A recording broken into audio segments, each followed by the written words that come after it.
Good evening, everyone, and welcome. I'm Megan Rust, Interpretation Director at the Frist Art Museum. Thank you for joining tonight's lecture and tasting, Charles Rennie Mackintosh and the Glasgow Tea Movement, presented by Bruce Richardson. Closed captioning is available, and you can turn on or off the live captioning with the controls at the bottom of your screen. You should see a CC button. We will begin with the land acknowledgement.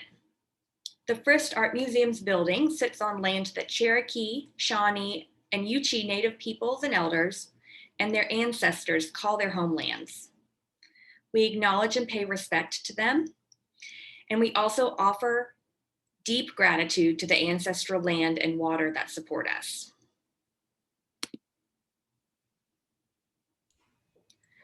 Tonight's lecture is presented in conjunction with the exhibition Designing the New, Charles Rennie Mackintosh and the Glasgow Style, which is on view at the Frist and our Ingram Gallery through September 12th.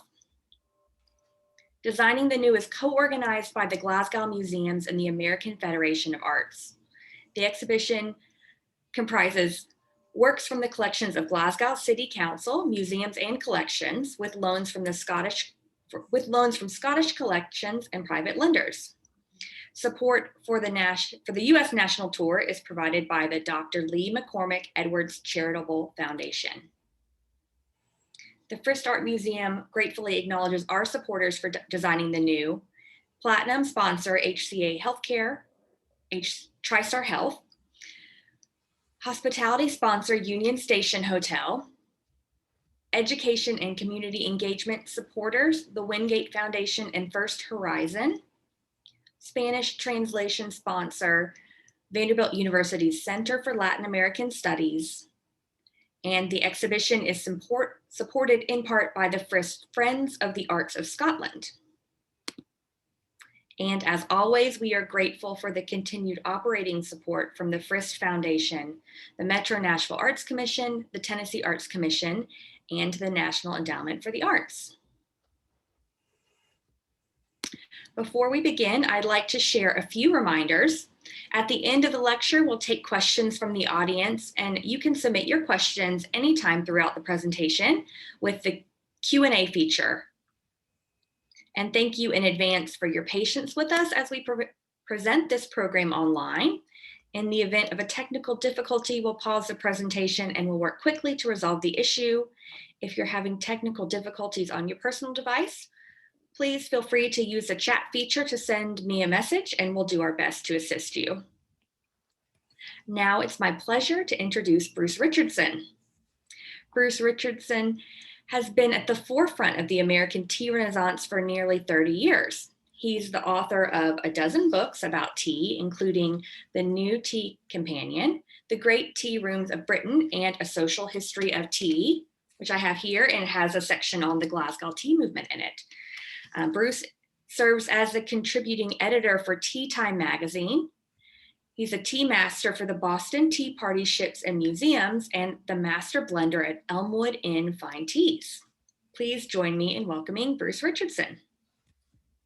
Hi, Megan. It's good to be with you tonight. And thank you again for allowing me to come down last week to go through the collection and to have an opportunity to see all those wonderful pieces before tonight. So if you haven't been yet, I suggest you beat a path quickly to Tennessee to see it. And also you'll want to pick up the exhibition book, which is just fantastic.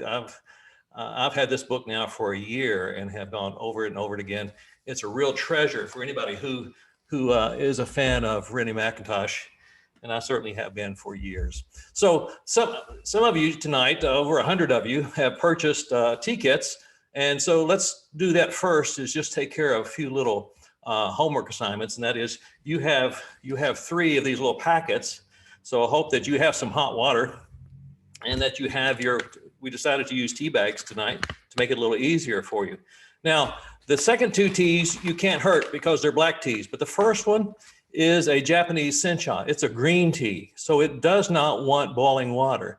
So if you've already boiled your water, let it rest for a bit before you put it on your on your tea bag. So what I've taken is my Great Wave teacup here, since it says a Japanese tea. Don't put all three tea bags in, just take one, put it in, and then add your water right over the top of it. And we're gonna let it steep just for a couple of minutes before you drink it. So fill it all the way up, let it steep for a moment. If you have a top, go ahead and put the top on it and let that bag steep. Let me go ahead and pull up what we're talking about tonight. I've decided to share with you some of my passions for this program with Mackintosh tonight, because I've been a big fan of Mackintosh since the very first time I went to Glasgow to visit the Mackintosh exhibit, the Willow Tea Rooms, back in 1995. And ever since then, I've been on the trail of this artist and historian. So let's look at a few things to share with you tonight as we look through his life.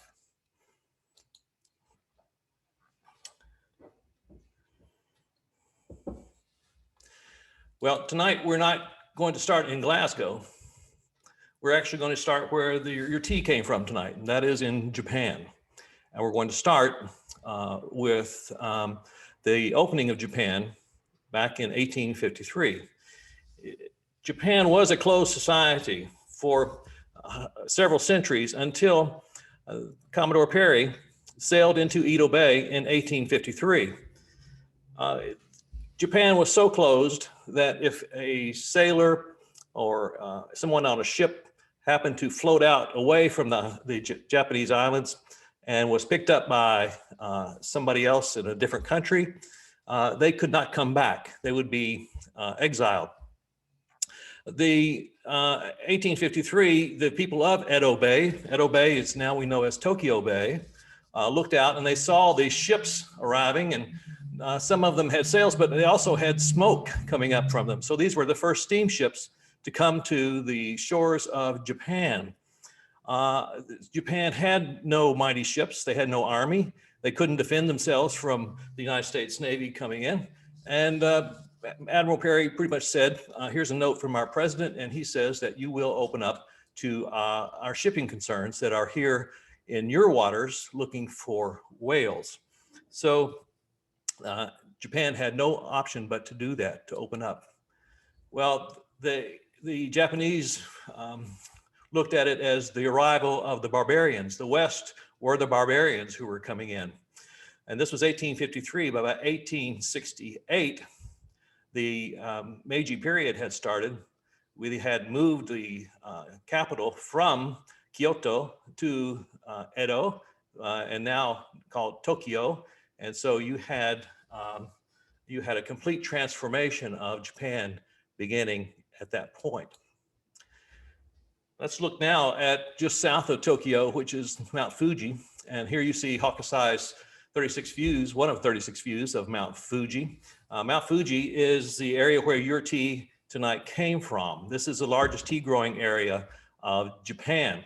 So as the shoguns ended their reign, as the Meiji period began, they had to have some kind of employment, and many of them became tea growers around the Mount Fuji area. So now that's why today we see these vast gardens of tea, very well manicured there with Mount Fuji in the background. And here is one tea maker that I met a few years ago who's actually descended from some of the shoguns who started the very first tea growing there in Shizuoka almost 140 years ago. It's interesting that when Shizuoka started growing tea in huge quantities, they immediately had an audience for it, and that was the Americas.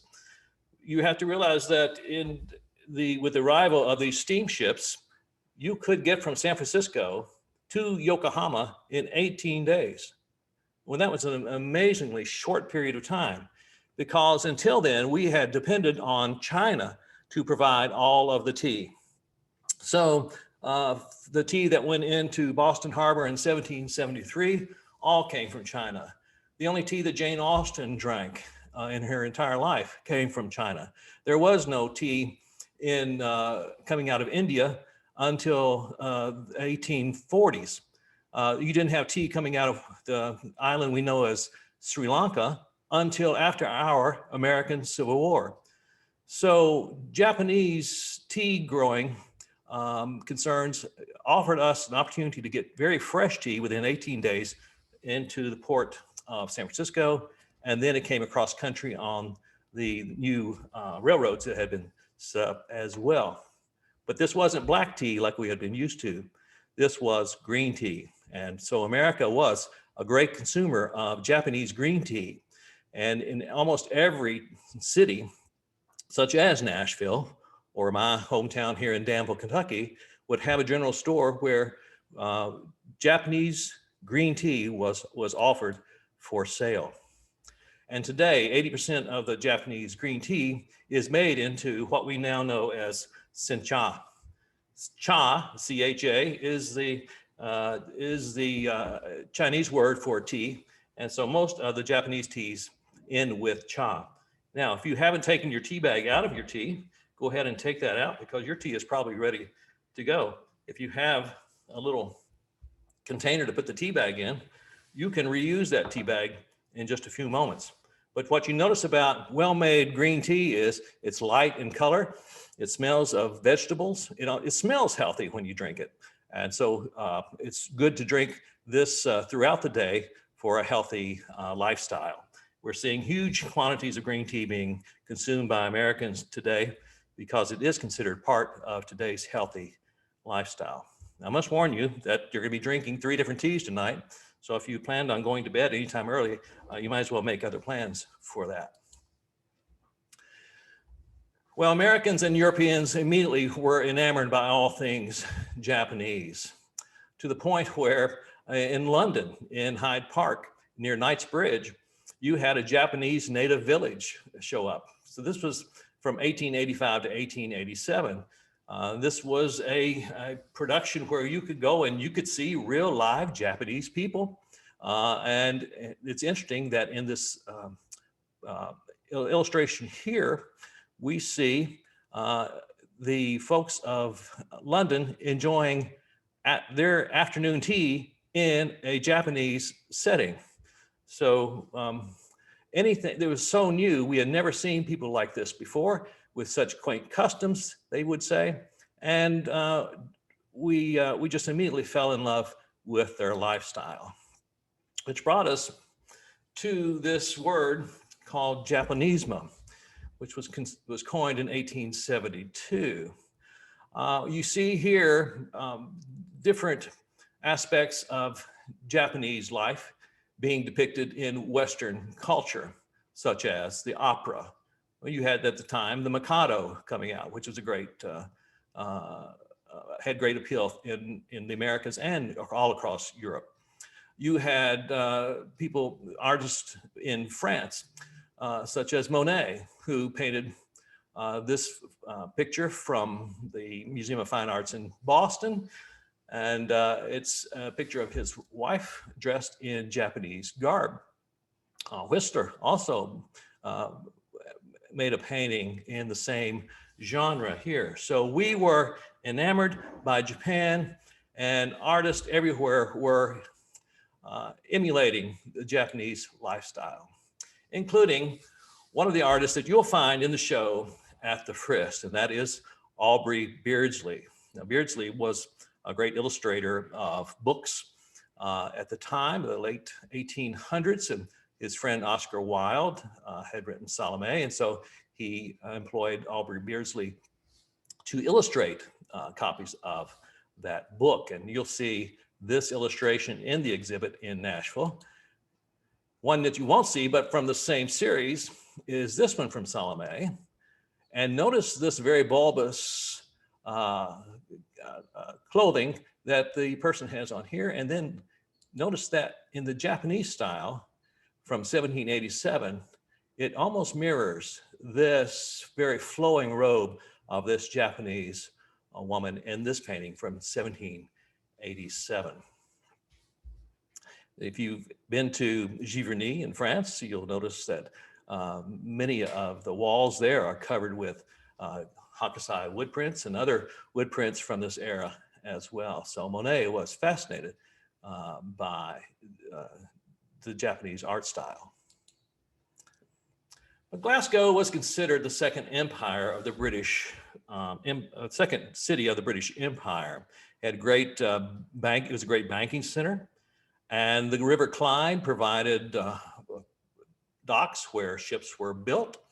And so this is one of the greatest shipbuilding cities in the history of the world. Japan had no shipbuilding, and so they depended upon Glasgow to build their ships. And by 1904, of course, they were in a war with Russia and needed things like even battleships.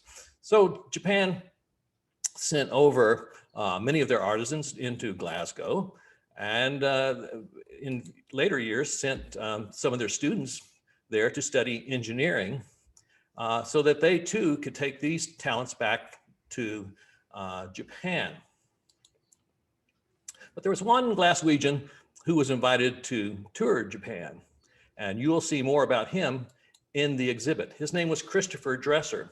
And as you enter the exhibit, look for this book almost at the entrance, and it is called "It's Japan, Its Architecture, Art, and Art Manufacturers, 1882." So Dresser traveled to Japan as a guest of the government in 1876. And he imported Japanese art from there from 79 until 82, and went to the point of two of his sons moving there and acting as agents for him in Kobe, Japan. He worked out arrangements with suppliers and engineers and artisans in Japan to send many of their things to Glasgow so that the folks in Glasgow could see these on exhibition. And even some of those pieces are in the exhibition that you will see in Nashville. So as Japan turned to Glasgow for their shipbuilding, they turned to Boston to staff their new Imperial University. And they would hire many Harvard graduates, including Ernest Fenollosa, who grew up in Salem, Massachusetts, and was professor of philosophy at Tokyo University soon after its founding.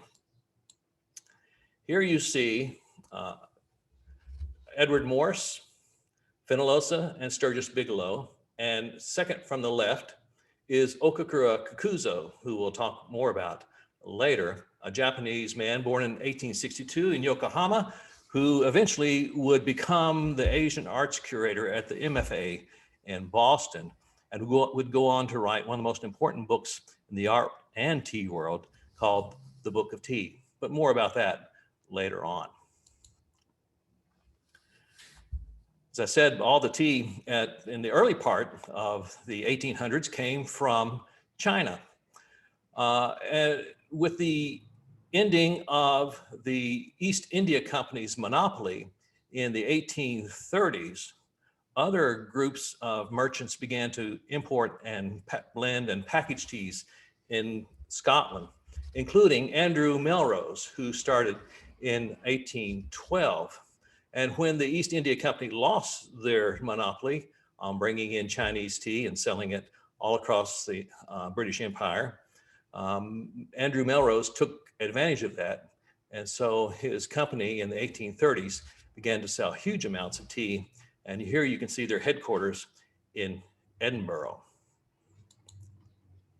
And of course, a tea merchant at that time that you've probably heard of is Thomas Lipton. The Lipton Tea Company today controls 14.5% of the world market of tea. Thomas Lipton was born in Glasgow, a very poor family. And by the time he was 14 years old, he decided to leave Glasgow and come to the United States. Now, if he was born in 1848 and he was 14 when he left, that means he arrived in the United States in 1862. Now, those of you who know the history of the United States know that that's really not a very advantageous time to come to the United States because we are in the midst of an American Civil War. And so Lipton traveled throughout the South, finding jobs where he could, harvesting tobacco, working on a rice farm in South Carolina, and then eventually made his way back to New York, where he worked in retail in New York City for several months and learned retail trade. He returned to Glasgow very triumphantly with pockets full of money, bringing gifts for his mother, and he invested his American earnings and in a grocery in Glasgow, Scotland. And by 1888, he owned 300 groceries all across Britain.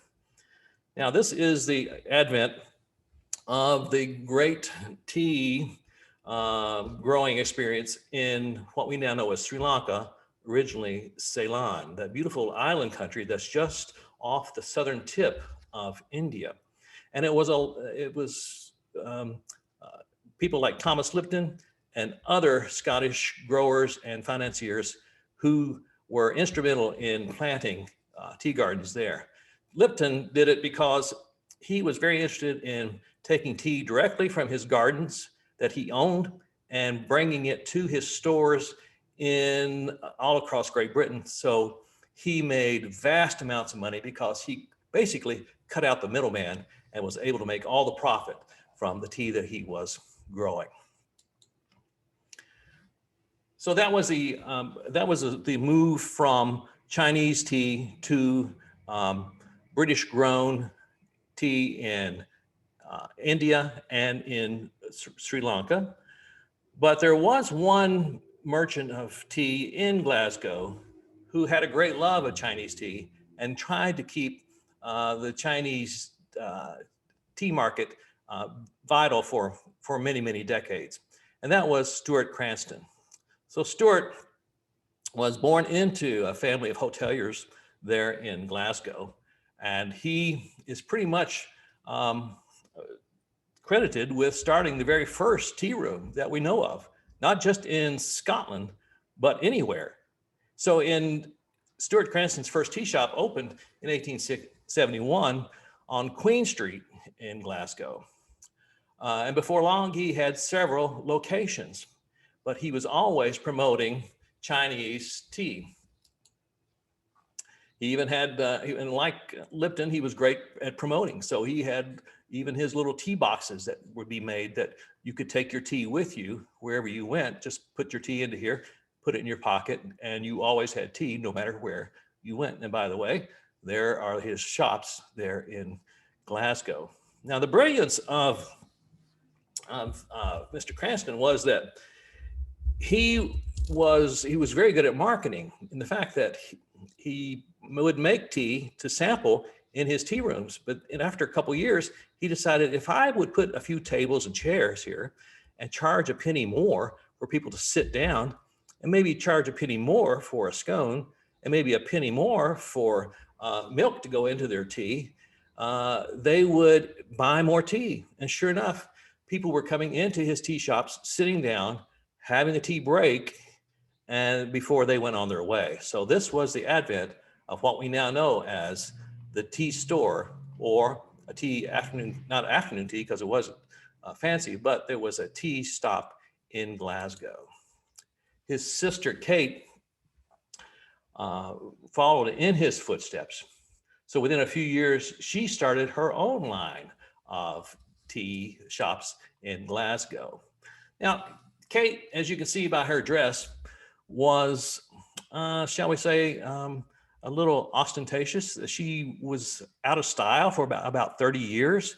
By the late 1800s, women were not wearing huge billowing skirts like this, nor hats like this anymore.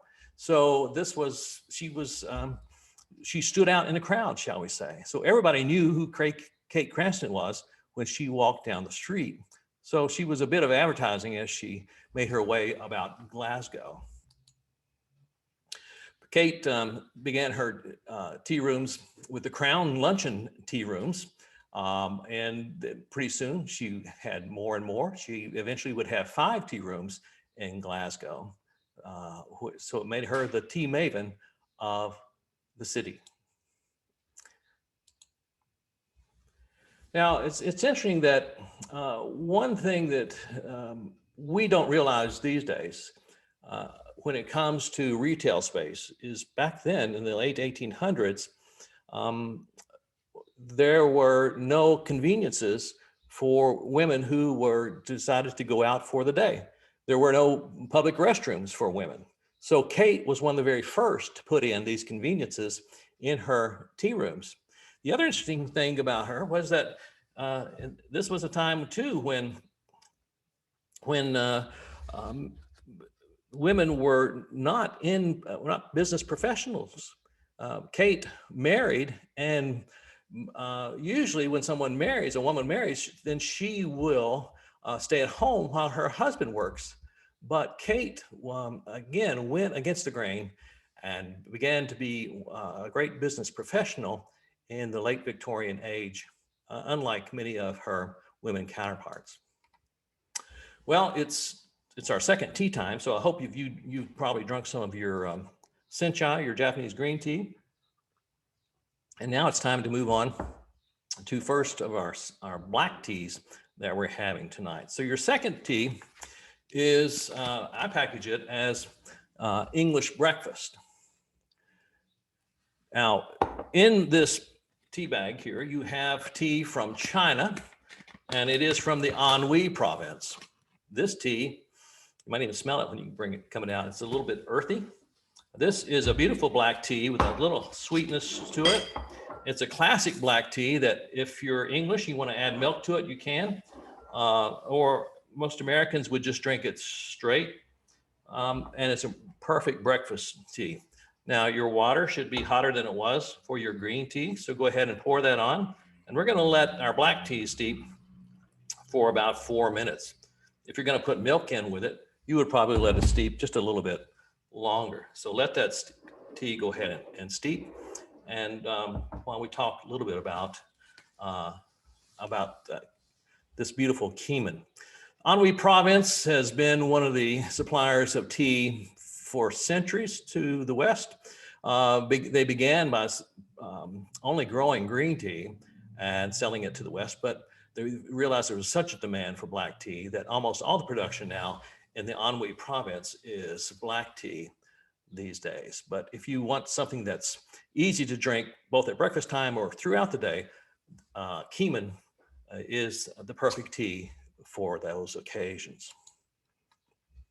All right, so this brings us to the star of our show tonight, and that is Charles Rennie Mackintosh, born in 1868 in Glasgow, about 20 years after Kate Cranston. He was born into a family whose his father was a policeman, but unfortunately, Rennie had almost a club foot as a small child, and so he was not very good at sports. His father was a great sportsman and captained many of the athletic teams there for the police in Glasgow, but Rennie did not share his father's abilities in sporting, so he turned his interest to architecture and art. He left school at 15, and by 1884, he was an apprentice to architect John Hutchison there in Glasgow.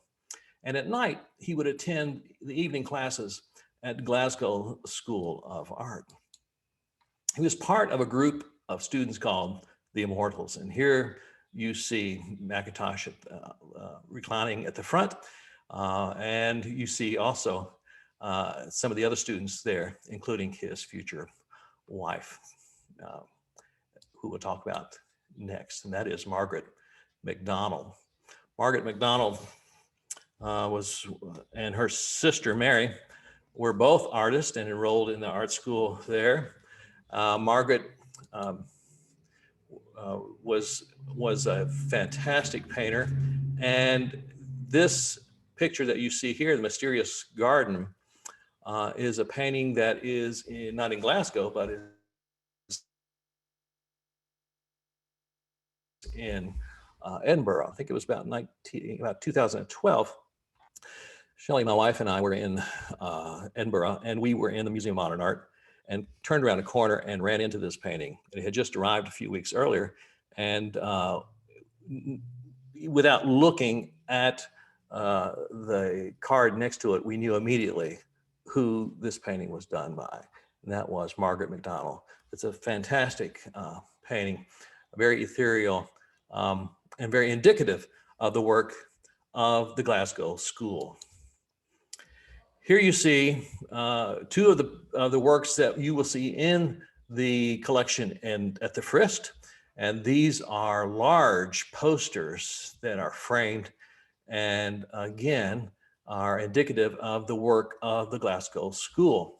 These are done left to right by Charles Rennie Mackintosh, and then the one on the left is Charles Rennie Mackintosh, but the one on the right, the Glasgow Institute of Fine Arts, was done by Herbert McNair, one of his best friends, and by the sisters Mary MacDonald and Margaret MacDonald. So Herbert McNair would then go on to marry one of the MacDonald sisters, and of course Mackintosh married the other. So they were together constantly. This painting, or these four posters, are also in one of my collections, which is the Studio magazine. So I have for years collected the Studio magazine, which was at the late 1800s and early 1900s, was a compendium of everything that was happening in the art world, and especially the new art world of Glasgow, the Glasgow School, as they would call it. And this volume that I was just holding up is from 1897. And I was flipping through it this week, and I noticed, lo and behold, there is the Scottish Music Review poster that you see now at the Frist. It's being reviewed in this 1897 edition of the Studio. Also, you see here several of one of Mackintosh's pieces here, one of his stencils, and also a stool from one of the tea rooms, and other pieces by McNair here. So if you are interested in studying more about the history of that era, turn to some of the old Studio magazines, and often you can still find those on eBay and other places as well. I was delighted to see this tea cozy. Now, Mackintosh didn't make this tea cozy, but Mary Begg did in 1910, but it's very reminiscent of the Glasgow School of Art. And let me just say, I've seen a lot of tea cozies in my life, and this one is in awfully good shape. So it must not have been had too many tea spills along the way. But the thing about the school was that in the arts and crafts movement of the day, we had great interest in needlecraft and in not just painting, but in all of the arts of the day. Here you see another piece that was done for Miss Cranston's tea rooms, and this was done by Miss MacDonald. And it is, I've seen this at the Willow Tea Room for the first time almost 25 years ago. And anybody who is a lover of Mackintosh immediately recognizes this beautiful piece by Margaret MacDonald. Well, remember we said that one of the reasons that tea rooms really took off at the time was because of the fact that they offered, as you can see here in this advertisement, smoking and restrooms for the use of the patrons. And so here you see from the women's restroom at the Ingram Tea Room, you see a mirror design by Mackintosh. And also, look, this is a beautiful door from the men's restroom at the Ingram Street Tea Room with beautiful blue insets in it as well. So there was beauty every place you looked in these tea rooms. So here you have a description of Glasgow at the time from 1903 from the Builder's Journal. It says Glasgow is a very Tokyo, spelled in the Victorian way, T-O-K-I-O, for tea rooms. They were everywhere. This was a time when the Industrial Revolution was at its height and people were working long hours. Men needed to take a break. And so they would go to the tea rooms because the tea rooms provided not only food and sustenance, but they also provided billiard spaces, places to do business and see their friends, and that made a huge difference, especially at the time of the temperance movement, because Glasgow, which was called the workshop of the world, was also renowned as Britain's most drink-sodden city. So the temperance movement had a great influence on the development of tea rooms. And let me just say, both in Great Britain and in the United States. Because, for instance, in Cape Cod at the turn of the 20th century, and then by 1920, when you had women and families leaving the city of Boston, driving out into the cities outside of Boston with their families, they didn't always want to eat in a place where there might be people drinking. And so tea rooms popped up everywhere. So if you were on the Cape Cod, a woman who would like to start a tea room, all she had to do at the time was just put up a shingle in her front window. And sometimes it just had the letter T room on it. And T was a silent reminder that this is a temperance room. You could come in here and be assured that there would be no alcohol served, and so your family was safe in this tea room. Well, I want to read to you just a little quote from a newspaper from 1897 called The Bailey. And it's called The Spread of the Insidious Tea Room. So there was some pushback from all of this temperance talk of people getting out of going to the pubs and drinking beer during the day, and now going into tea rooms. So here's what the newspaper had to say. This was the height of the tea room boom.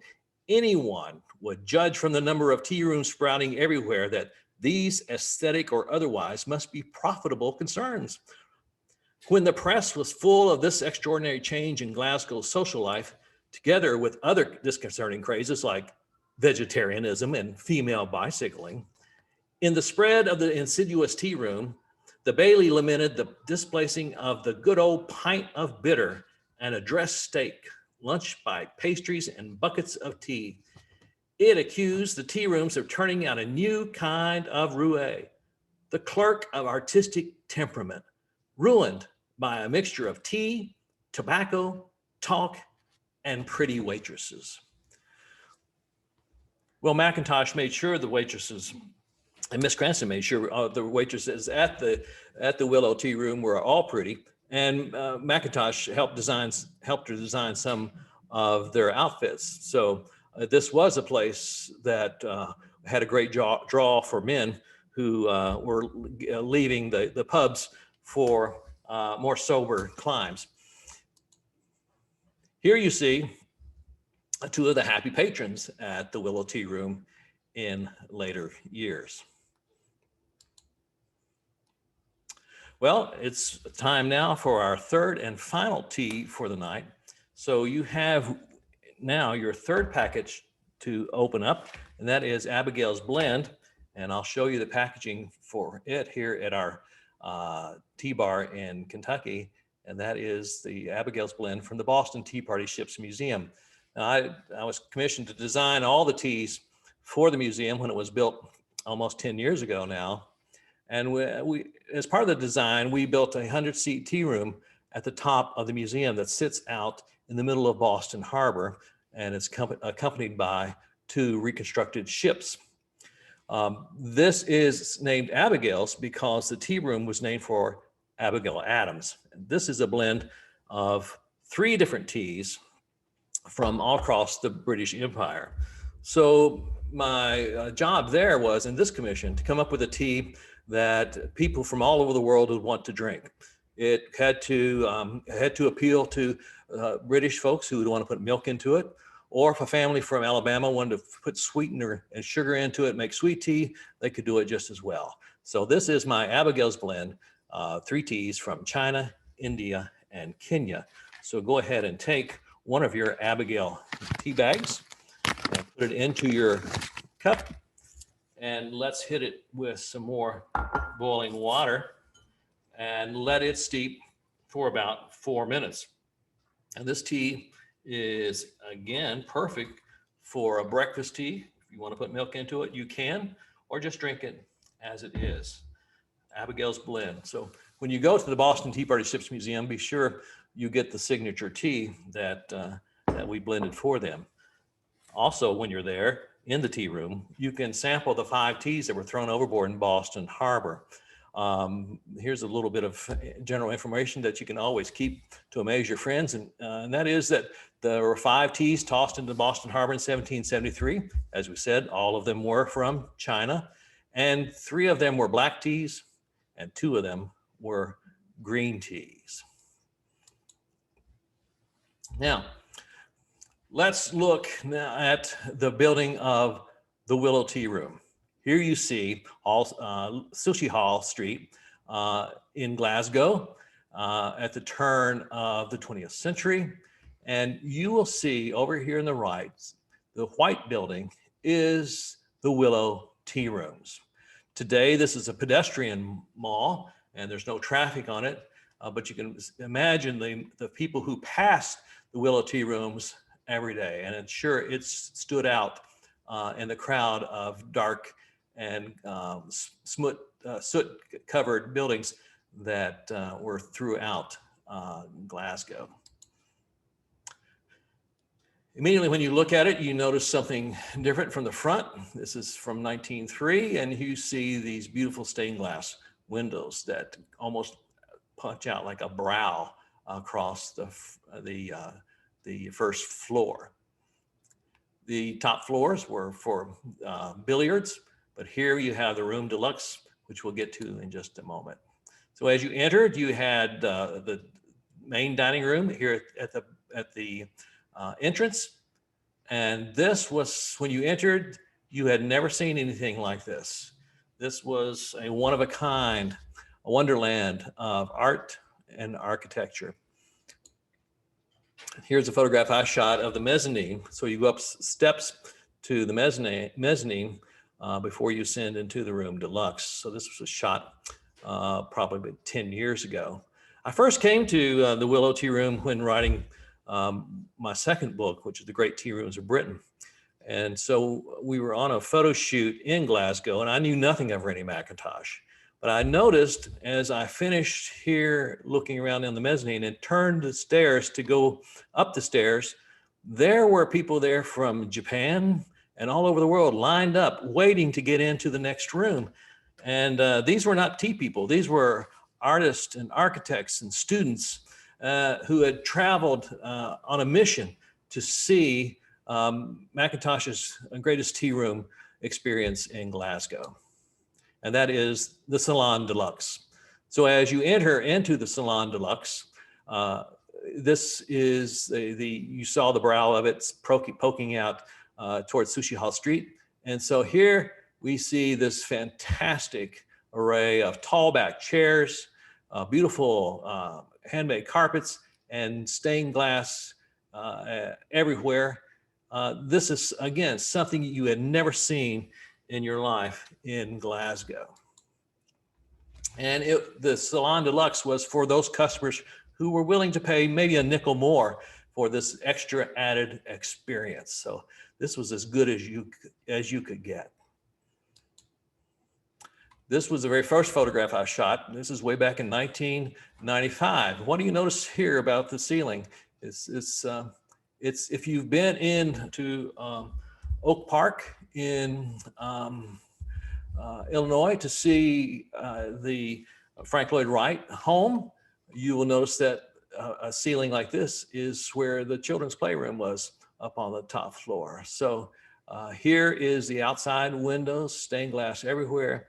And even the backs of the chairs have these little insets in them. Every place you looked was just a little spark of beauty. Okakura Kakuzo would call it the beautiful foolishness of things. There's no reason to have these on here other than they're just beautiful. And look at the light fixtures here. Everything was harmonious. Everything was organic. I often tell people that Mackintosh did everything but bake the scones in these tea rooms. He designed the chairs, the lights, the windows, the floor, the carpet, everything to make it a total experience. I want to take just a moment to focus on the menu from the Willow when it first opened.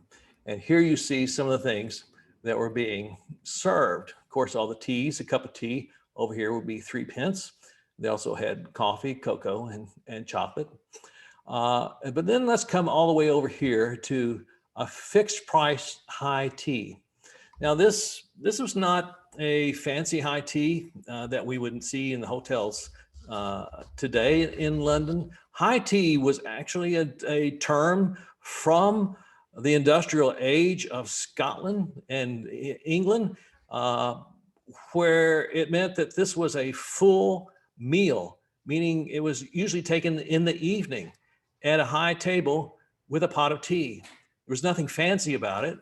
And if you notice what you're serving here, it's like Welsh rarebit or poached eggs on toast. So you had a hefty meal. You could have bacon and eggs if you wanted with your high tea. So you don't find that today in what hotels would call a high tea. So if you're going to talk about a high tea, it's usually something that is a little more substantial. If you're going to go to London and go to the Ritz, don't call it a high tea. You're going to call it an afternoon tea. So don't be pulled out as an American there because they'll know you're American immediately if you call up and say, I'd like to come to high tea at 2 o'clock in the afternoon. No, what you want to do is you want to come to afternoon tea at 2 o'clock in the afternoon. Well, all this was going along very well and until a Tempest in a Tea Room opened up just a few years ago. So Anne Mulhern was the manager of the Willow Tea Rooms, and but the building itself she didn't own it; she just leased it in order to run the tea rooms, and it was in really a need of repair and protection. This was a national treasure that people were walking through constantly every day, and it just needed some attention and protection. So the term Willow Tea Room was deemed by a court to be a name that she could use even if she was no longer in that property designed by Mackintosh. So she decided to go over to Buchanan Street while the building was being restored by a trust, and she started a new place called the New Willow Tea Rooms. And here you see it on Buchanan Street. Now she has since retired, but this now is open. So it gets a little bit complicated, but if you want to go to the New Willow Tea Rooms, you have to go to Buchanan Street, but you must realize that is not the building that was designed by Mackintosh. If you want that original building, go back over to Sokeha Street and you will find Mackintosh at the Willow. So this is the new official name of Mackintosh's building and the establishment there. And here you see it's been the facade has been completely redone and everything is back into good shape, even to the point where Prince Charles and Camilla came to give it their blessing just a couple of years ago when it was reopened. So I hope that makes sense. If you're going to travel to Glasgow and you want to go to the original one, go to this one, Mackintosh at the Willow. All right, here's a little test for you to see if you've been paying attention tonight. And here you have 2 chairs. One is a Wright and one is a Mackintosh. Do you think you can decide which one is the Frank Lloyd Wright chair and which one is the Mackintosh chair? Now, before we started tonight, Megan and I were having a conversation which picks up where it left off last week or with our last discussion with Allison from Glasgow, who gave a very fine lecture a couple weeks ago at the opening of the exhibit at the Frist. And that is, did these 2 men know each other? Because they seem to be running in the same direction. I've pondered this for years. I haven't seen any indication of it. If somebody does know something more about that, I wish you'd let me know. But my conjecture is that Mackintosh did not know of Wright, but Wright probably knew of Mackintosh. And that is because of the Studio magazine, which was available in the United States. Really, Wright had not made a name for himself at the early part of the 20th century. So there was no press, that much press on him at the time. He was never mentioned in any of the Studio magazines that I have come across. All right, so do you have the answer to this? Well, here it is. The one on the left is the Frank Lloyd Wright chair from the MFA in Boston. And then the Charles Rennie Mackintosh chair is on the right, and that is from the Huntington Museum in Pasadena. Now, I'm going to confuse you by adding one more chair in here. And this chair, again from the MFA in Boston, is by the Green Brothers, made in Pasadena. Now, if you are a fan of the other two artists represented here, you should also be a fan of the Green Brothers, who were the great arts and crafts architects of California. And they were Cincinnati boys. They were brothers who studied in Boston and then made their livelihood in Southern California. So if you're in Pasadena, be sure and go see the Gamble House, which was built for their fellow Cincinnatians, the Gambles of Procter and Gamble. This was one of their first commissions they received in Pasadena, and that's one of the most spectacular arts and crafts houses you could ever see. It's in a neighborhood that's also filled with Frank Lloyd Wright buildings as well. So let's look one more time at Frank Lloyd Wright and Rennie Mackintosh. Here you see the Roby House in Chicago, which has just been restored. And you see here the concept of the room within a room. You also see the same idea in his dining room at his home in Oak Park. This idea of putting chairs with high backs creates a little sanctuary here, so making a sacred space of a room within a room. And isn't it interesting that when you look back at the Salon Deluxe in Glasgow, what do you see again? You see the high back chairs of Mackintosh making, again, a room within a room. And why was this important in a tea room? Well, I can tell you it's because if you get this place filled with 40 or 50 people at tea time, it's going to get quite noisy. So if you have this little space here that's protected, it allows you to be a little bit more private. Now, the hotels in London would do the same thing, not with high back chairs, but with palms and with potted plants to make a room within a room, usually in their palm courts for afternoon tea. So this is the idea of a room within a room. I also like to say these chairs are very uncomfortable. And I'm sure that Kate Cranston, being the businesswoman she was, said, Rennie, would you make those chairs as uncomfortable as possible so that people will not linger? So they will get tired of sitting in that upright chair and then move on, and I can turn that table and make more profit. When you look at the relationship of Kate Cranston and Rennie Mackintosh, you see, again, they're divided about 20 years, but she gave him entree to the art world there in Glasgow and was a great supporter of him for many years. So they had a terrific relationship. It reminds me of a relationship from Boston between Isabella Stewart Gardner, the belle of Back Bay, Boston, and our friend Okakura Kakuzo, who came there to her front step at her new art museum in 1904 with a letter of introduction from John Lafarge. And the letter said, Isabella, may I introduce Okakura Kakuzo? I think he is someone that you should know and that you will enjoy.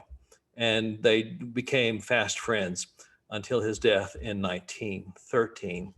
Okakura Kakuzo became Isabella Stuart Gardner's spiritual advisor. And she was heartbroken when he died in 1913. He would become the Asian arts director at the Museum of Fine Arts, and is one of the reasons that the museum there in Boston has one of the largest Asian arts collections in the world. Okakura went on to write the Book of Tea in English, his third book in English, in 1906. And this is the first edition of that book, which has never been out of print. And it's been translated in almost 40 languages. And it is the Bible for the art and tea world. It was so important that George O'Keeffe had 2 copies of it. And I spoke to the woman who sat, her name was Christine Patton, who sat with George O'Keeffe in the last 2 years of her life. And Georgia often would have her pull down the Book of Tea and read to her in the evenings. And believe it or not, our friend Frank Lloyd Wright had a couple of copies as well. One of them was given to him by the ambassador from Japan. Frank Lloyd Wright eventually went to Japan several times. And the Japanese art spirit was much in his life and in his designs. And there is actually in Arizona, in Scottsdale, at Taliesin West, engraved into the wall, a quote from Okakura Kakuzo's The Book of Tea. Here you see in Edinburgh, 1919, the very first European edition that was published of the Book of Tea.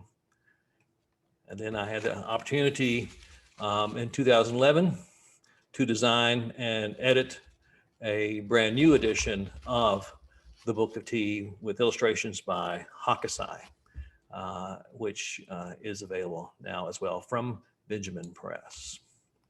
So we end tonight where we began, and that is with thinking about Mackintosh and how he influenced the history of tea, not only in Great Britain, but all over the world. We've looked at the relationship of Japan and how important that was.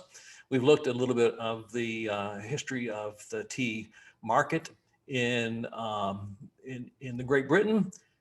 And one final statistic I'll leave you with is as Great Britain turned their eyes toward India and Sri Lanka for their tea gardens and away from China, by 1870, 20% of the tea from India and Sri Lanka was coming into Great Britain. 80% of it was Chinese tea.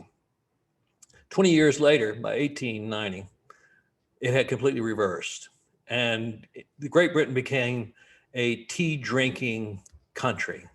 They supported their empire by supporting their tea makers that were growing tea in India and Sri Lanka, and China they were turning their back on China.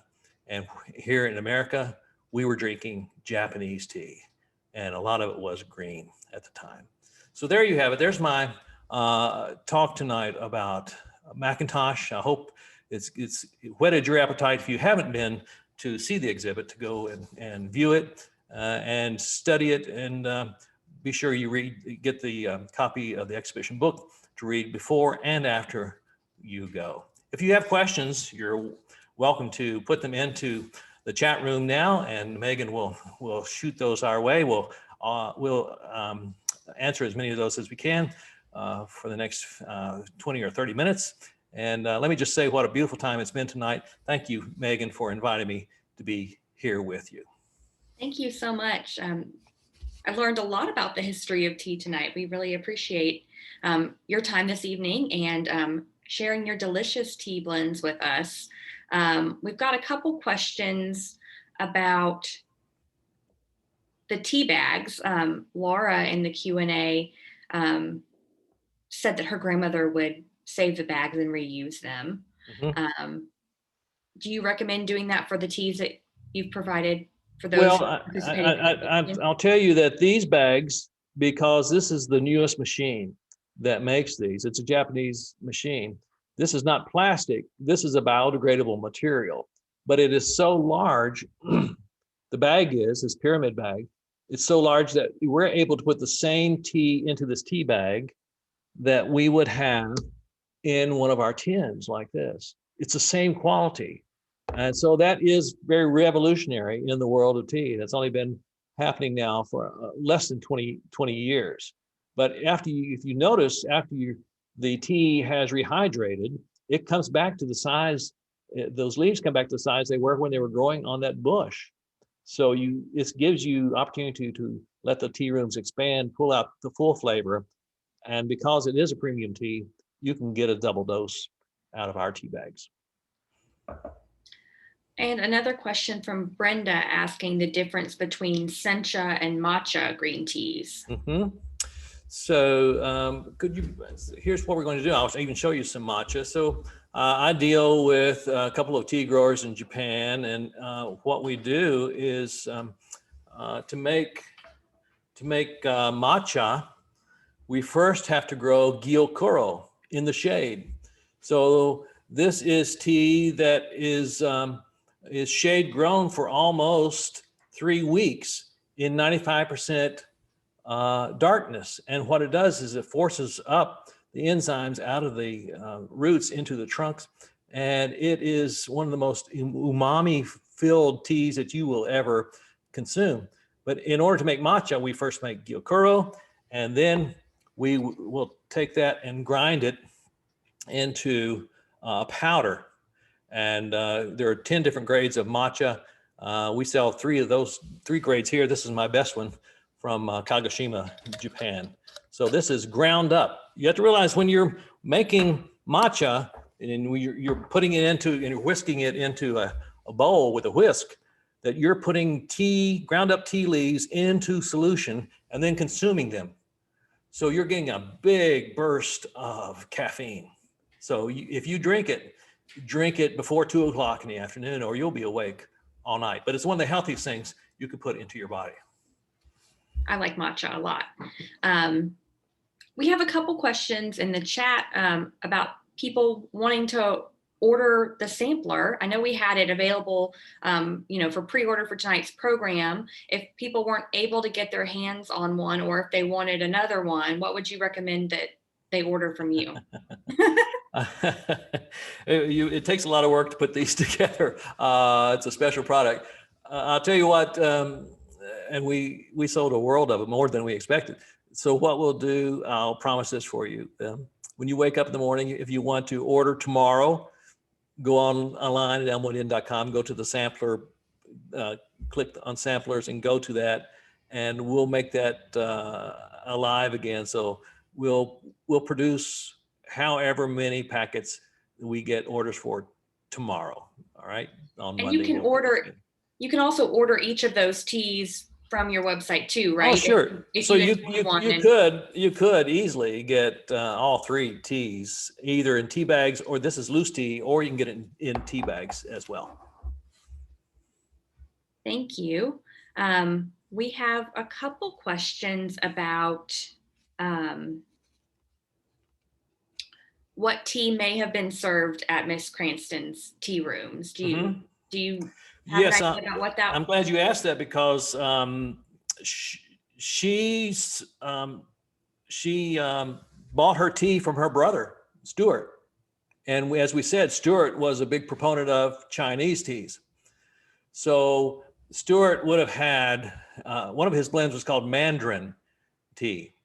So he had a black tea and he just called the blend the Mandarin tea. We don't know what that is these days, but I would suspect it was all Chinese. Maybe towards after the turn of the century, they started bringing in other teas as well. But you didn't have the big selection that if you go into a tea room today, you could easily have a list of 30 or 40 teas. You did not have that kind of list back then.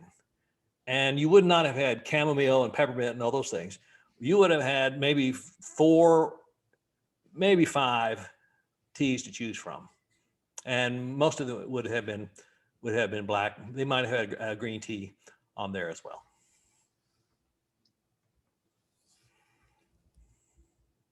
And speaking of teas in China. Laura writes, I've been reading about the history of tea, and in China they would sell it in cakes, but then those were later banned. Do you know why they Well, banned? they weren't banned. They weren't banned.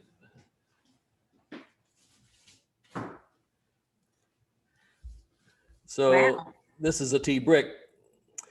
The tea that came from Canton via the East India Company came as loose tea packed in huge chests weighing as much as 350 pounds. In the Boston in 1773, 342 of those chests, the tea in them went overboard. There was no brick tea aboard there because brick tea did not come to the West. We had no appetite for a tea like this. You couldn't put it into a tea caddy. So what did you want it for? So all that tea would go north out of China through Mongolia into Tibet, and it would be often in brick form because it was easy to transport. You could put it on the backs of camels or horses. It could fall in the river and you could dry it off and you couldn't hurt it. And you would just scrape off bits of it into your hot water or your boiling yak's milk if you're in Tibet or Mongolia, and that's the way you made your tea. We've had a request asking if you could stop sharing your screen so that we can be bigger on the screen here too. Someone asked about a recording. We did record this evening, and we will make the recording available. Takes us usually a couple days to get those posted on our website, and we'd love for you to share or watch again. We have a couple questions about the relationship between Mackintosh and Cranston. Do you know how they met? And also, how important do you think their professional relationship was? And if it contributed to their independent successes? Well, I'll say this, I'm a tea blender, not an art historian. So I'll say that first. He was not the first person that she hired to come in. He was the second person who came in to start doing some stenciling and things. And then, he was able to work on 2 or 3 of her projects, but not on all 5 of them.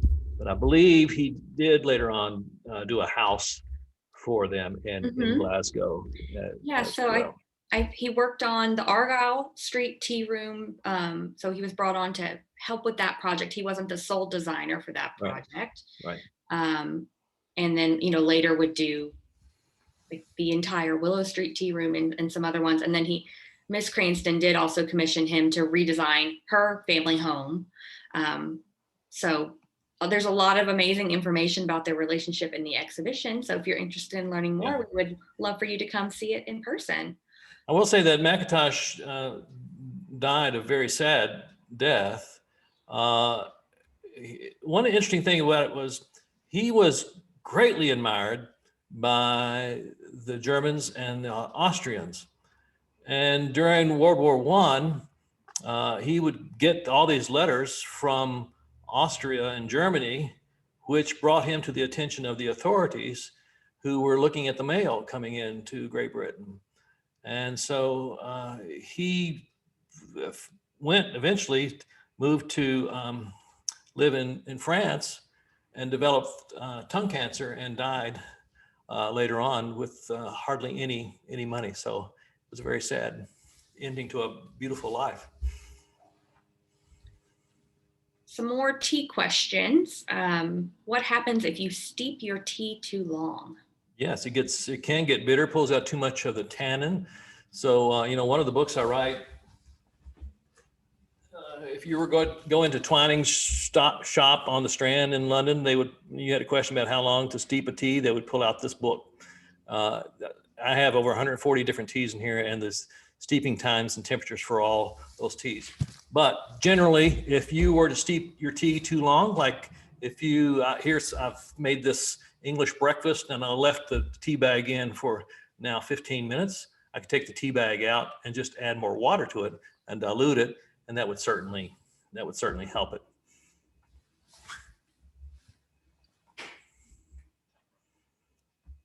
Few questions about tea houses or tea shops or tea rooms in the United States. Do you have a favorite? Do you encourage people to come to yours in Danville, Kentucky? Well, I ran a tea room for 14 years. My wife and I did from 1990 till 2004. But now I'm a tea importer and blender and wholesale and retail teas here in Danville, where you can come at our tea bar just to taste teas. It's not a sit down type place. The tea room, we had a great tea room movement in America at the turn of the 20th century, 21st century. Unfortunately, a lot of those are no longer open, and some of them fell victim to the pandemic. But there are tea rooms opening again in cities. I dare not start naming them because I'll get in trouble with some of my friends. But I did write a book after I wrote The Great Tea Rooms of Britain. I did write the book called The Great Tea Rooms of America too. So, and when I travel for TeaTime magazine, producing stories on tea rooms, that magazine is filled with all kinds of tea rooms and places to go and ideas. And this is the newest edition. And guess what? It's on our annual British edition, and the Willow Tea Rooms is in the British edition that's out now. Well, that's a great resource, and the books that you've shared this evening are also amazing resources to learn more about tea. We've had a question about recommendations for people who are new to tea and are beginning learners. Is there something that you would recommend starting with? Well, it's interesting. My next lecture that I'm doing for TeaTime magazine is coming up on the 13th of July, and it's called Tea Made Simple. And again, we're putting out a tasting packet of 3 different teas, and you will have opportunity to steep different families of tea.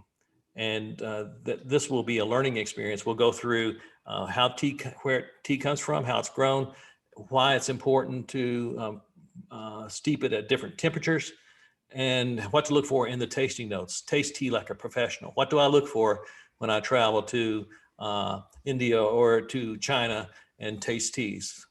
This is your opportunity to learn from a tea professional how to taste those teas. So go to my website, elmwoodinn.com, and look for appearances at the bottom, and you'll see that one. It's right after the Frist event tonight. So the next one up is that one. That sounds like a great program.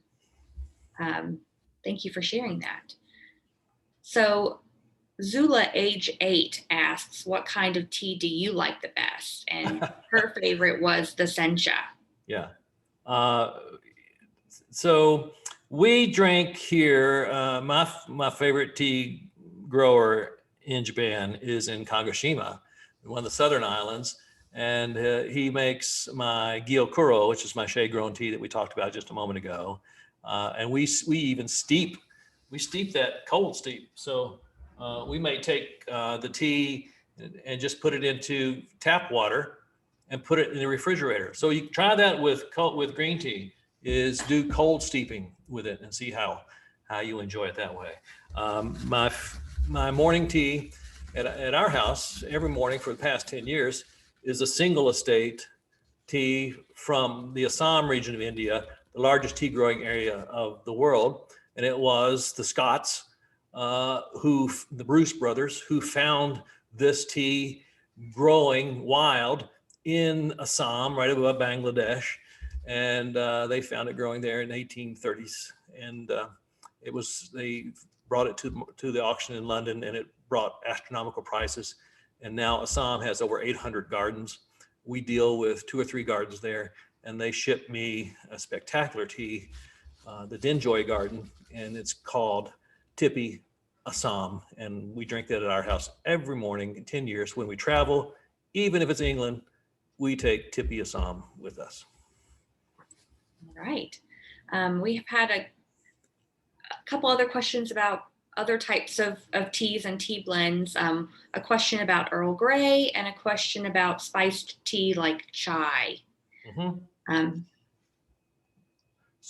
All right, I'll give you my short answers on both of those. Earl Grey was the second Earl Grey, and so often if you were to go into a tea shop in London, they would make a blend for you. And evidently, the second Earl Grey was provided with a tea blend. Now, two different companies take the credit for doing that, so we don't know who's lying on that, but it is the world's largest selling flavored tea. It is basically a black tea with oil of bergamot, which is the squeezings of a very small citrus fruit that grows in the area of the Mediterranean. So it's very aromatic. And if most people who have their very first tea drinking experience in London, they'll often get Earl Grey. It's one of the Queen's favorites as well. And the second, what was the second question again? about like chai, spiced Chai. Okay, tea. chai is the word chai is, you see it's CHA, which is Chinese. And then we add an I for the Hindi word for tea. So if you were to go to India and order chai, they would bring you tea with milk probably in it. If you were to say masala chai, masala means spice mixture, then you would get cardamom, maybe some cloves, some ginger, some cinnamon, maybe a little ground black pepper into it, bunch of sugar, very sweet, very milky, and they drink this all day long. That is masala chai. And if you've been drinking a concentrate made from one of these drive-in places, you've really missed it if you haven't drunk the real thing from Calcutta or from me.